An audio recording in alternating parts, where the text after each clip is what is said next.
Jadi sekali lagi selamat datang buat teman-teman yang udah hadir di webinar perdananya Votes Alpha.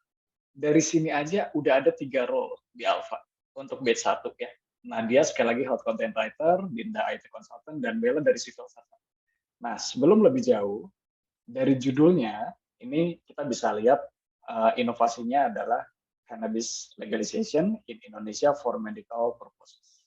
Oke, intinya lagi anget banget kemarin isu legalisasi ganja dan lagi rame banget ya kan, ada yang bilang itu narkoba, ada yang bilang termasuk narkoba, ada yang bilang butuh kok, dari si orang medis bilang ya gimana lagi nggak ada obatnya gitu ya kan, dan ada yang bilang dari ulama-ulama atau dari sisi yang muslimnya, oh ini nggak halal, susah nih, bla bla bla.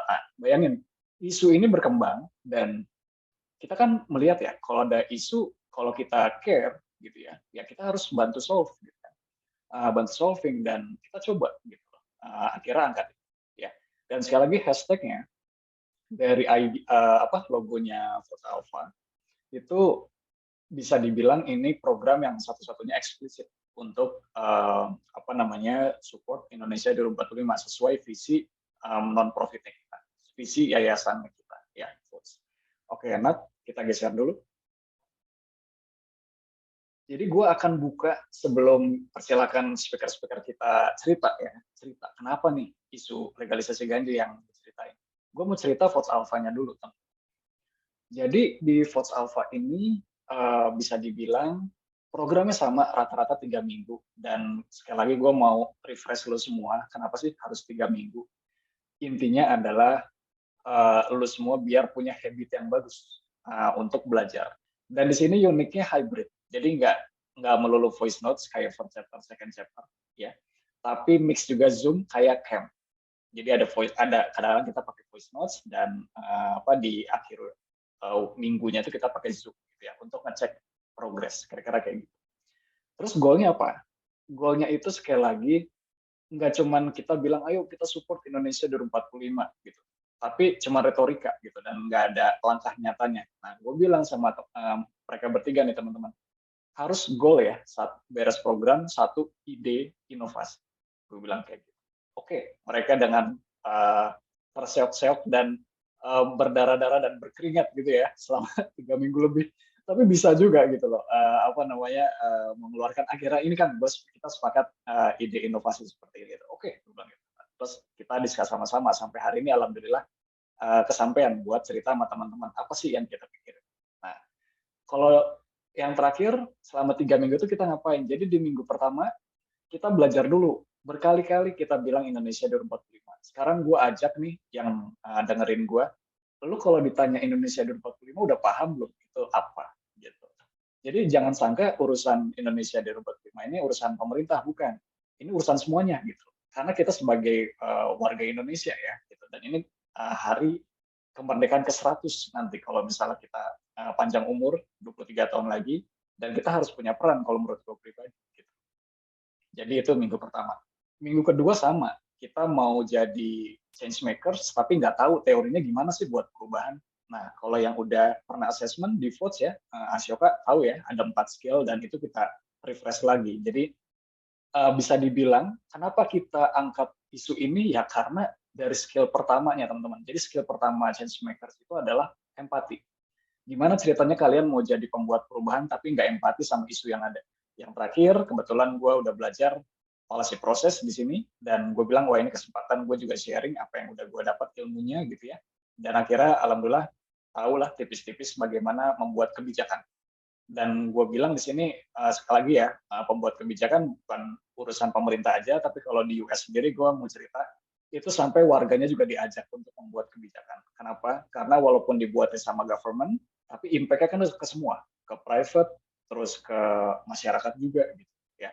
Jadi untuk wrap up teman-teman, Alpha ini adalah program yang kita coba belajar gimana empati ngelihat isu ya, ngerelate dengan visi Indonesia 2045 dan paham tipis-tipis gimana sih kebijakan itu terjadi. Nah, ini udah mulai masuk nih ke bahasan kita. Tadi berkali-kali, kenapa nih batch 1 ini mengangkat tentang legalisasi ganja? Ini ngeri-ngeri sedep gitu ya, temanya gitu ya. Tapi gue yakin ini B1 punya alasan. Dan ini gue persilakan, Nadia, silakan dimulai. Oke, terima kasih Kang Farid. Selamat malam teman-teman semua. Jadi sesuai yang teman-teman lihat di layar teman-teman, ini ada isu di akhir Juni beberapa bulan yang lalu tentang ganja medis. Jadi seperti yang kita tahu bahwa ganja di Indonesia itu termasuk ke dalam narkoba yang dilarang, gak cuman peredarannya tapi bahkan nanamnya juga nggak boleh. Nah, tapi gimana terus kok ibu ini bisa bilang anaknya butuh ganja medis? Dan banyak juga ada yang pro, ada yang kontra soal ganja medis. Nah, sebenarnya apa sih ganja medis itu? Apakah sama dengan ganja-ganja yang suka ditangkap polisi itu berapa kilo gitu kan? Terus kemudian dimusnahkan dengan dibakar dan lain sebagainya, sama nggak sih? Nah, ini dia. Jadi ternyata yang namanya ganja itu, dia itu kalau diekstrak, kita akan mendapatkan dua komponen utama. Yang pertama adalah tetrahydrocannabinol atau THC, dan yang inilah yang komponen utama inilah yang membuat orang-orang itu ketagihan, yang membuat ganja ini menjadi adiktif dan menjadi narkoba sehingga dilarang peredarannya di Indonesia. Ini memang THC ini berbahaya sekali, tapi ternyata di samping THC ini ada juga komponen lain yang dikasih bintang ini adalah cannabidiol atau CBD.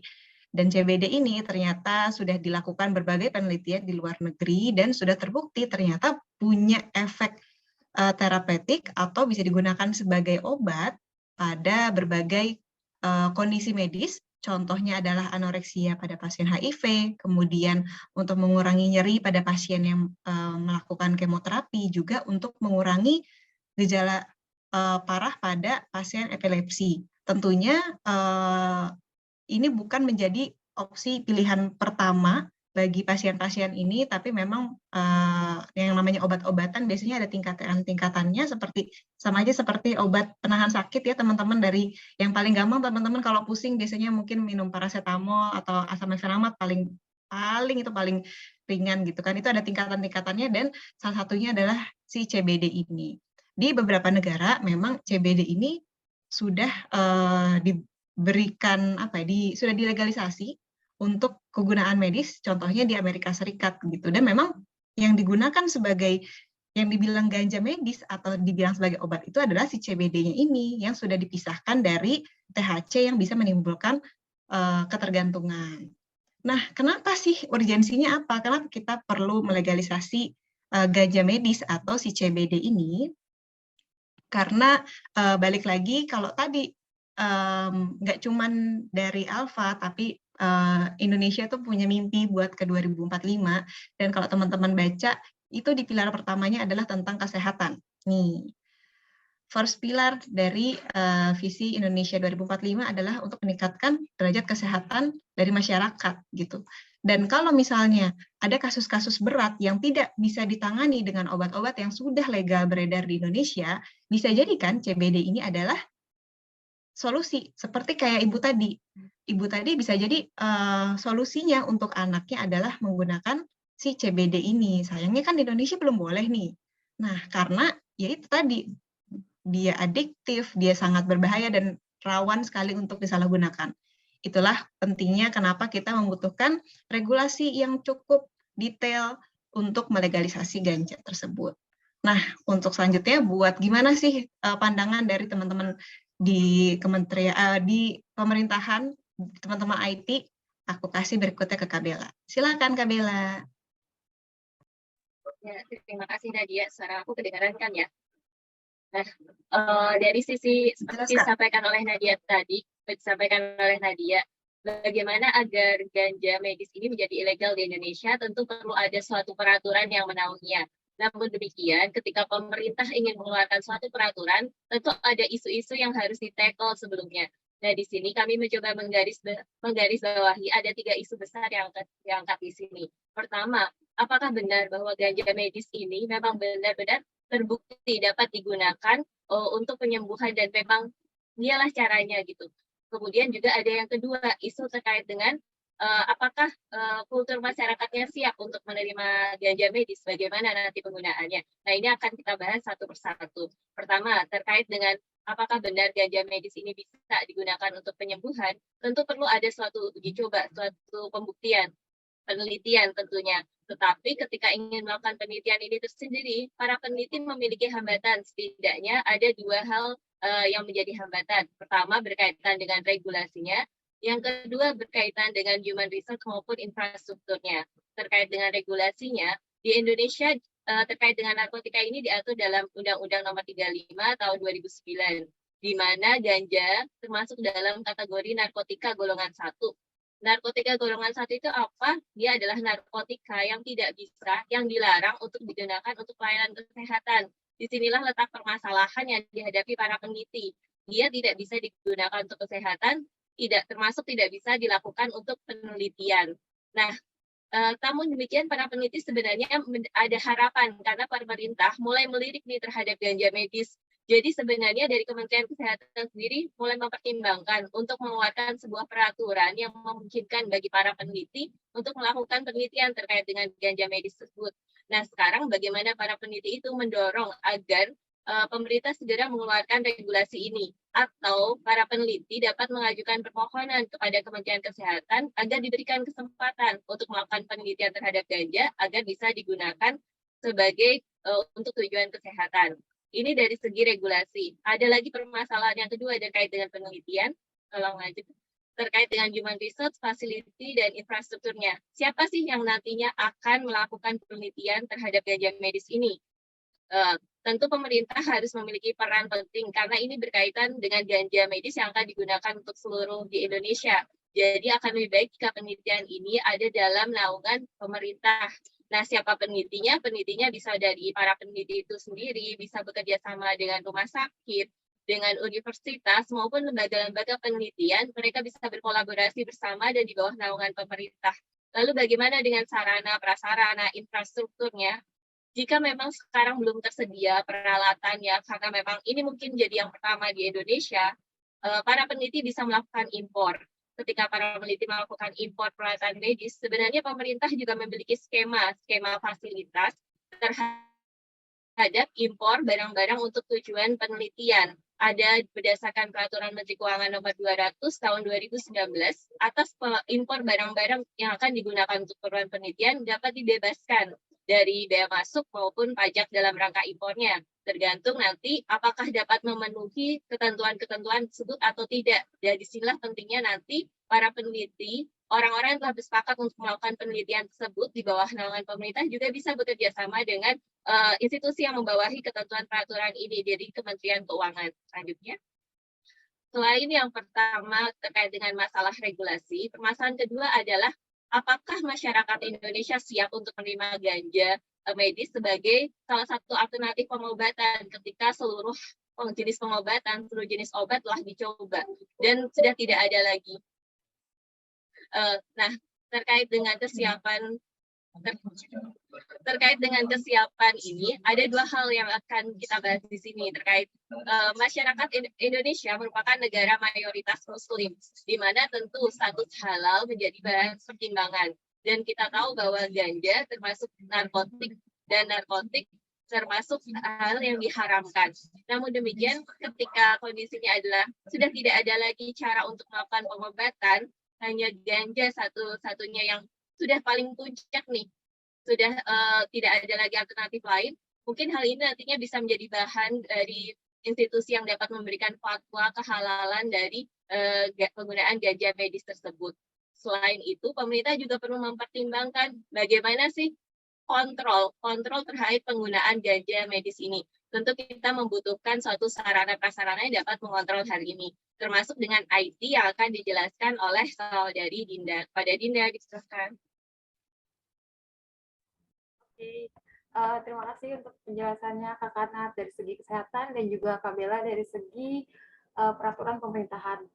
Nah, untuk dari segi IT, kami berinovasi, jadi ketika regulasi yang dibutuhkan dan juga persyaratan yang dibutuhkan untuk melegalisasi ganja medis ini terpenuhi, pertama, Kementerian Kesehatan akan memberikan fasilitasi public catalog atau yang kita kenal tuh e-commerce, di mana transaksi jual beli ini akan berlangsung. Nah, untuk kriteria tersebut tuh juga nanti di e-commerce tersebut akan ada beberapa lapis validasi untuk buyers-nya. Nah, sebelumnya di sini kan kalau di public catalog itu otomatis atau e-commerce pasti ada vendors dan juga buyers-nya. Nah, kalau dari segi vendors, nanti Kemenkes yang menyediakan fasilitas transaksi ini akan menunjuk satu perusahaan farmasi BUMN yang sudah diberikan legalisasi untuk research dan juga memproduksi CBD atau ganja medis. Nah, bagaimana dari segi buyers? Dari segi buyers, hanya dokter spesialis dari rumah sakit tipe A yang boleh membeli CBD ini di portal atau website yang disediakan oleh Kemenkes ini. Nah, untuk data dari dokter spesialis yang berpraktek di rumah sakit tipe A, nanti itu datanya juga bisa kita integrasikan dengan data dari Kementerian Pelayanan Kesehatan, atau yang bisa kita lihat website-nya di sir.yankes.kemenkes.go.id. Nah, kemudian sebagai buyers yang membeli CBD ini untuk pasiennya, dokter spesialis tersebut harus mendaftarkan diri menggunakan KTP atau National ID Card yang terintegrasi dengan portal website milik Kemendagri yang kita kenal dengan dukcapil.kemendagri.go.id.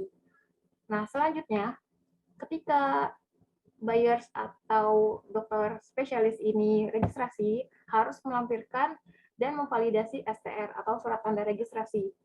Nah, surat tanda registrasi ini kita integrasi dengan Konsil Kedokteran Indonesia. Nah, apakah Konsil Kedokteran Indonesia itu? Ini adalah lembaga di mana yang melegalisasi dokter-dokter, bahkan mengeluarkan SIP, correct me if I'm wrong ya, untuk dokter-dokter gitu. Jadi ini benar-benar lembaga yang benar-benar lembaga legal dari pemerintah. Gitu. Misalkan kalau misalkan selama ini kita tahunya IDI atau Ikatan Dokter Indonesia itu adalah himpunannya, Konsil Kedokteran Indonesia ini adalah lembaga legalnya dari pemerintah. Seperti itu. Dan ketika dokter spesialis ini membeli CBD atau ganja medis, kita akan membuat validasi di alamat pengirimannya. Hanya bisa ke tipe A, rumah sakit tipe A. Apakah rumah sakit tipe A itu, kalau misalkan rumah sakit tipe A itu kalau di BPJS ya, itu biasanya rumah sakit terakhir di mana rumah sakit tersebut akan menangani kasus-kasus berat yang tidak bisa ditangani oleh rumah sakit lainnya, seperti itu. Oke, dari sisi IT seperti itu kira-kira. Terima kasih. Jadi teman-teman untuk wrap up tadi aku udah jelasin tentang sisi medisnya gimana, kemudian Kak Bella udah ngejelasin dari government-nya isunya apa aja sih. Tadi yang 3 dari Dinda juga udah jelasin gimana dari sisi IT-nya. Wrap up-nya inovasi yang kita tawarkan, yang pertama adalah melakukan public hearing. Kenapa public hearing ini penting? Tentunya untuk menyamakan persepsi dari berbagai lembaga yang terlibat. Apa aja? Itu ada Ikatan Dokter Indonesia, kemudian ada Ikatan Apoteker Indonesia, kemudian dari Kemenkes diwakili oleh Direktorat Jenderal Kefarmasian dan Alat Medis, kemudian juga tadi untuk isu kehalalannya diwakili oleh ada juga dari POM dan kehalalannya dari MUI dan BPJPH atau Badan Penyelenggara Jaminan Produk Halal. Kemudian tahapan yang kedua baru setelah public hearing dilaksanakan, kita akan menyediakan alat medis yang diperlukan. Ini merupakan kerjasama antara Kementerian Kesehatan melalui Direktorat Jenderal Kefarmasian dan Alat Medis bersama dengan Direktorat Jenderal Bea Cukai. Dan yang terakhir adalah kolaborasi. Seperti yang tadi Kak Bella udah bilang bahwa pemangku utamanya memang adalah pemerintahan, tapi balik lagi pemerintahan perlu berkolaborasi dengan private sector. Yang pertama adalah laboratorium atau misalnya peneliti, baik itu dari institusi farmasi atau universitas, bisa juga dengan lembaga yang lainnya. Kemudian yang kedua dengan teknologi informasi untuk membangun website yang aman sesuai tadi yang sudah Dinda jelaskan dengan validasi yang berlapis tadi. Sekian dari kami. Silakan Kak Farid. Oke, kita applause dulu guys, unmute dulu, react, chat. Appreciate sekali lagi untuk speaker-speaker kita. Gue udah paham nih yang ada di kepala lu semua. Gila, ini serius banget ya gitu ya. Ya memang, kan gue bilang Votes Alpha ini bisa dibilang cukup beda banget dibanding program-program yang lain gitu ya. Mulai dari prosesnya sampai outputnya atau outcome-nya itu seperti itu teman-teman. Dan ini biar sekalian deh Nat ya. Coba Nat siapin apa yang bisa teman-teman dapatkan begitu selesai Votes Alpha. Hint-nya atau clue-nya adalah sebuah publikasi. Nah, silakan Nat ditampilin. Jadi teman-teman, setelah kalian selesai program, inilah yang membedakan program Votes Alpha dengan yang lainnya. Kalian akan memiliki publikasi. Publikasi itu apa? Intinya, sekarang tuh banyak banget requirement dari scholarship atau misalnya buat upgrade CV, itu pasti ditanya, pernah nulis nggak? Gitu. Pernah bikin tulisan nggak? Gitu. Nah, kita bantu teman-teman gitu. Tulisannya nggak sekadar tulisan komen di sosmed ya, yang kayak pakai akunnya anon lagi gitu kan. Nggak gitu. Publikasi nggak gitu teman-teman. Publikasi itu harus ada cara penulisannya, terus faktanya, sampai jelas masalahnya apa, alternatifnya apa, sampai solusi yang ditawarkan apa. Ya intinya kayak jurnal lah. Kalau kita jurnal mungkin masih belum familiar, mungkin kayak skripsi lah gitu kan. Kayak karya tulis gitu.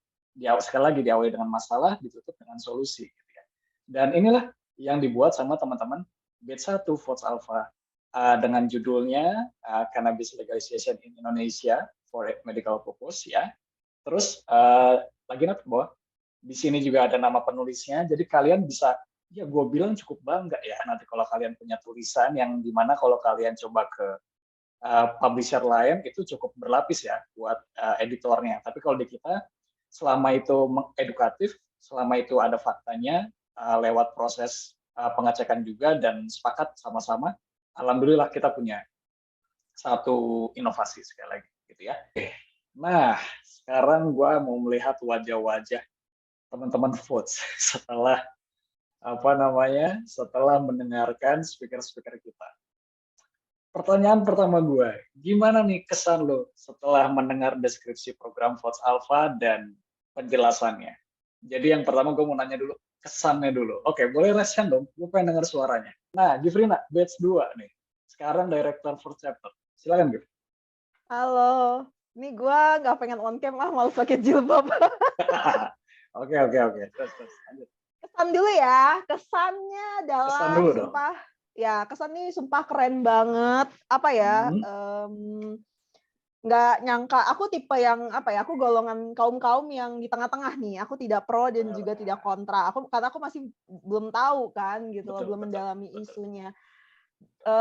Menurutku ini menarik, karena bisa jadi alternatif pengobatan ya kan, ke depannya. Dan ditambah, gara-gara ini saya langsung searching akun Bappenas, langsung download PDF pilar Alpha, sumpah, dan gue pengen banget ikutan meskipun nggak tahu di batch berapa. Tolong jangan tarik gue next batch.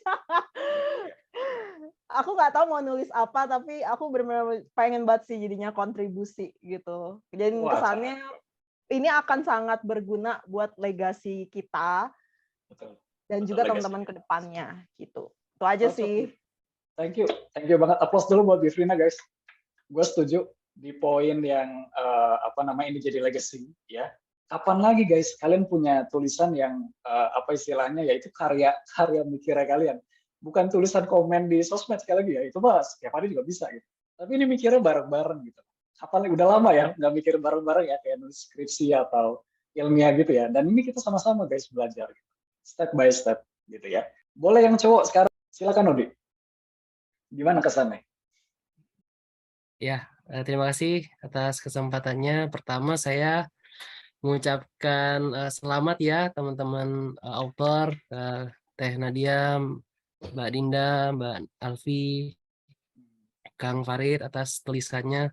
Saya jujur juga benar-benar apa ya? Saya saking awamnya, saya kira tadi cannabis itu penyakit kulit gatal itu. Iya, iya, Ternyata iya. beda. Oke, Oh, oke. cannabis itu tuh ganja tuh. Saya baru Ganja. minimal saya dapat kosakata baru.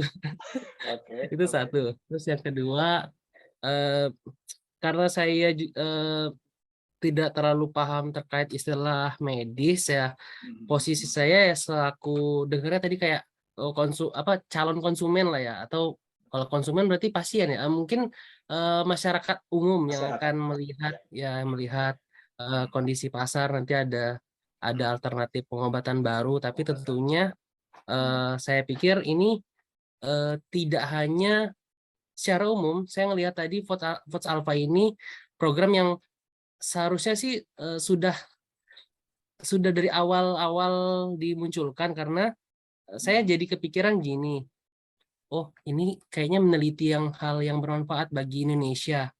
Oh ini harusnya saya juga nggak mesti dengan label Alpha pun saya bisa nih berkontribusi buat Indonesia, minimal di skripsi saya, di tesis saya, di apapun. Jadi dengan pemantik teman-teman yang meneliti, iya benar tuh yang di yang di kolom chat, benar Kudis.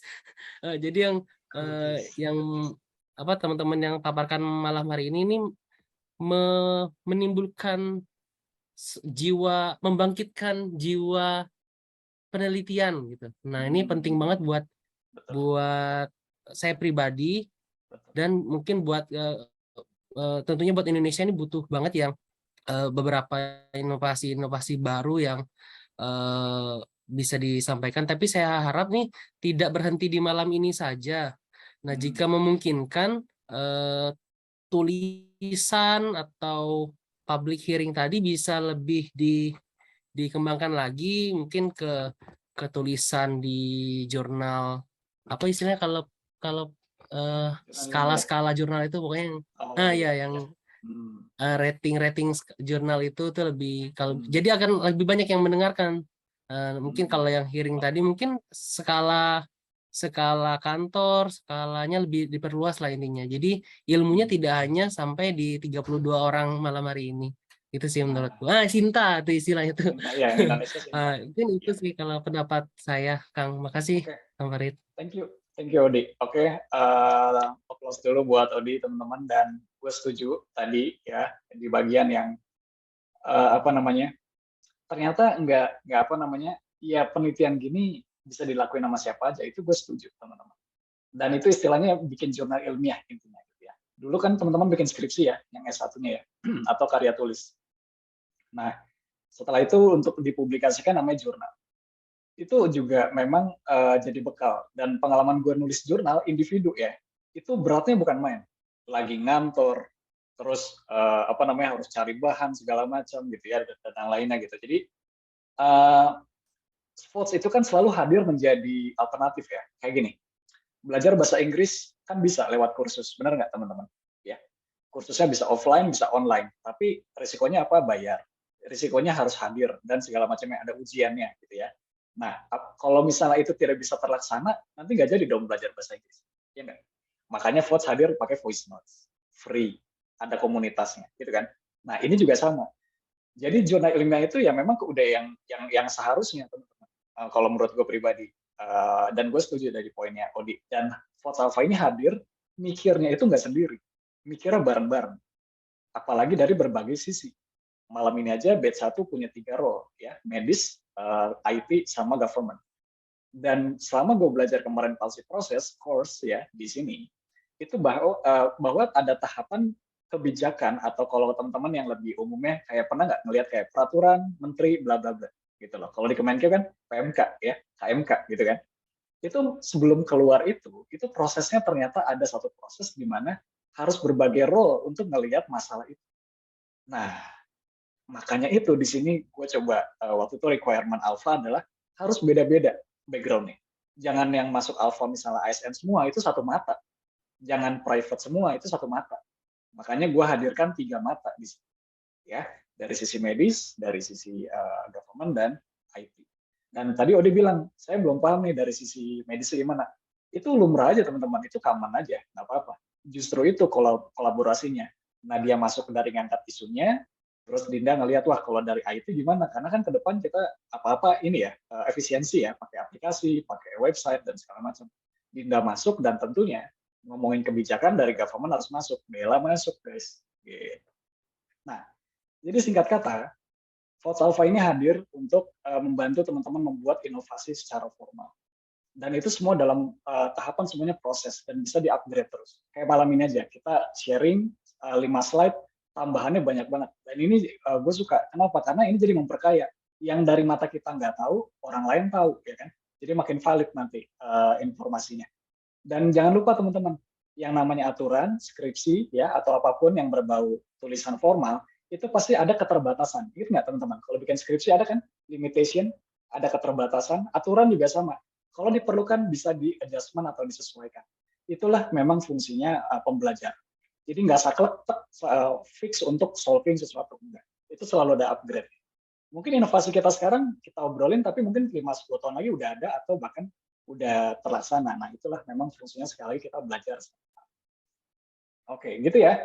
Sekali lagi makasih banyak Nadia, Dinda, sama Bella ya udah berkenan menjalani batch 1 Votes Alpha ya dan sampai keluar output-nya, outcome-nya, tulisannya. Dan kita pertimbangkan masukan-masukan dari teman-teman semaksimal yang kita bisa, ya kan? Dan buat teman-teman kita tunggu di Votes Alpha ya. Se-visible kalian yang jelas kalau requirement dari gua harapkan background-nya beda. Buat apa? Karena untuk melihat masalah dengan diverse views itu bisa lebih cakep, lebih komprehensif ya. Kira-kira kayak gitu. Makasih banyak sekali lagi semuanya. Selamat istirahat hari Minggu ya, sisa hari Minggunya. Nanti sampai ketemu yang visible di page 2. Bisa hubungi Nadia, Dinda atau Bella ya. Makasih banyak teman-teman.